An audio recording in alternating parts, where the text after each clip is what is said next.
Salut tout le monde, c'est parti pour 3 nouveaux mots. Aujourd'hui, on va faire plaisir aux mamans allaitantes, ces mamans à qui nous tirons notre chapeau pour avoir des nuits compliquées, des nuits fractionnées, qui pleurent des larmes de sang et qui ont des cernes comme moi. On va apprendre le mot tété. Pour le mot tété, on prend la configuration, on ne la présente plus, on la connaît toute, le célèbre bec de canard.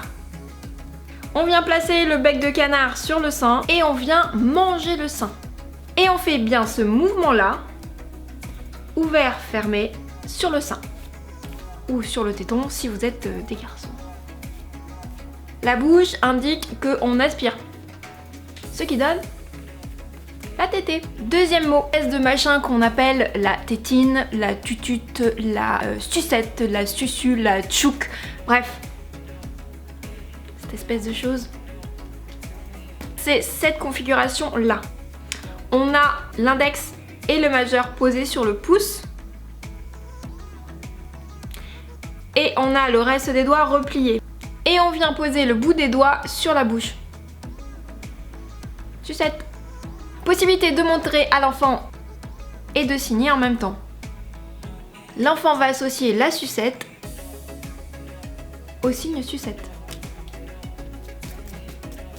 Et pour finir, on va apprendre le mot, celui que quand on l'oublie dans la rue, on est mal. On fait le tour du quartier à 4 h du matin en pleurant. Qui pue la bave et la morve séchée? C'est Doudou. C'est lui.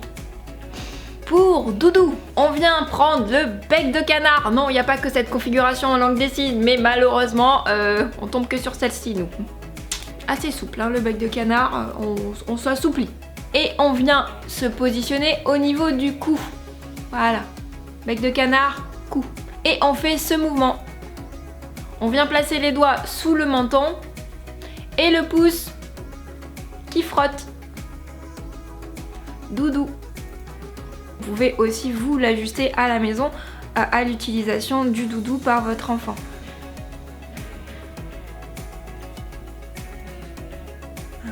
On décline, on décline. Et le bonus! Vous avez été nombreux à apprécier la semaine dernière l'ajout d'un mot bonus, le mot je t'aime. Cette semaine, je vous en donne un nouveau pour apprendre la langue des signes. C'est le mot bon appétit! Normalement, le signe se fait sur une table. Quand les sourds mangent ensemble, on tape sur la table, ce qui veut dire bon appétit. Ils captent les vibrations parce que les sourds, leur moyen de s'appeler au lieu de faire wouh, tout ça marche pas. Oui, bien sûr. Donc c'est les vibrations, c'est aussi la lumière. On peut éteindre et allumer une lumière pour appeler un sourd. Mais nous, dans notre situation pour le bon appétit, on tape sur la table. En tapant sur la table, les vibrations se déplacent et hop, tout le monde sait « Ah, on m'a souhaité un bon appétit. » Voilà, c'est machin. Quand nous, on n'a pas de table ou d'objet plat devant nous, on peut taper sur la main à plat, le poing fermé, on tape. Bon appétit! Avec un sourire, sinon c'est pas cohérent. Et si on est à table avec l'enfant ou sur un bureau ou sur la chaise haute, on tapote sur sa chaise haute. Voilà. Bon appétit!